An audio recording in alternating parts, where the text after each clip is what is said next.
guys, Dr. Jordan Mousley here at Sports Chiropractic of Utah, your health, performance, and wellness specialist. Today we're going to start our last topic on the shoulder, which is the labrum, or more specifically slap tears. We've recruited our friend, this Fisher-Price ball that I stole from my kids, and also this Play-Doh that I stole from my kids. So first of all, what the heck is a labrum? We need to talk about that. The labrum is, we're going to take a side view of your shoulder. So if you take a look at the side view right here, you take your arm off, right? Your arm doesn't exist, and you have this hole right here, which is the socket of the ball and socket joint. So this is the side view, okay? Your arm fits right into this part right here. Now, inherently, this is not a very stable joint, your glenohumeral joint, because if it were too stable, you wouldn't be able to move up and down like this, okay?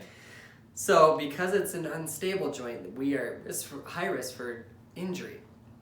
That's where the labrum comes in. This Play-Doh right here is a fibrous tissue that deepens the socket for your arm so you don't constantly dislocate it. Now, the labrum, like I said, is fibrous tissue, so it's pretty strong, but it's not meant to withstand a ton of force, like an acute injury, falling. We'll go over that in a second. But also attached to the top part of your labrum is this thing, what I call the bicep tendon. It's actually inserted right into the top part of the labrum and also the top part of your bone right there. So this is the muscle that allows you to do this, okay? So common things that happen with someone who experiences a slap tear. Those that are repetitively throwing over and over and over. So baseball pitchers, even volleyball players, because they're constantly in this position here.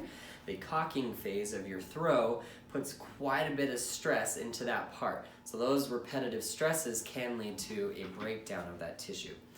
Two other mechanisms that are very, very common are compressive and tension. So what that means is compressive force. If you're running, you fall on an outstretched hand like this. You put your hand down on the ground and your arm takes the blow and compresses up and actually can tear the top part of your labrum, okay? So that's one way. Another way is if you're lifting heavy weights, or if you try to, grab something before it falls, and it's really, really heavy, that's a traction type injury. So what that does is you try to grab it and it falls, and it can actually peel away your labrum from the bone, causing a slap tear.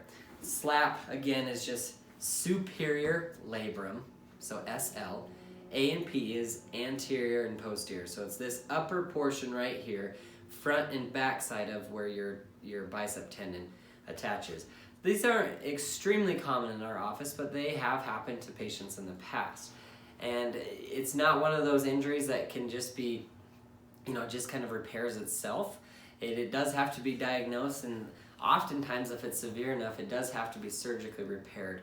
But we are going to talk about, in the next coming videos, what we would do in the office if you do qualify for conservative care. Again, it takes a very specific type of slap lesion, also depends on your age, which we'll talk about, but we'll show you some conservative ways to take care of the shoulder instability that could result from minor slap tears.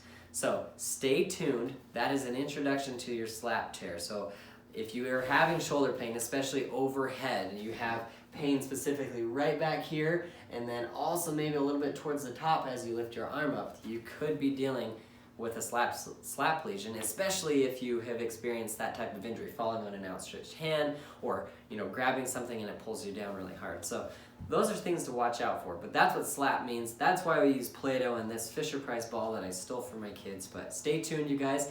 Tomorrow is going to be very special. We're actually going to demonstrate a shoulder treatment with an actual patient of ours, and you'll get a good idea of what that looks like, what we do in the office for a shoulder injury.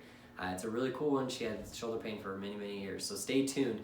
But that's a slap tear. If you have any questions, comments, or if you know of someone that is dealing with this, tag them in this and let them know that we can help. So thanks for tuning in, guys. We'll see you next time.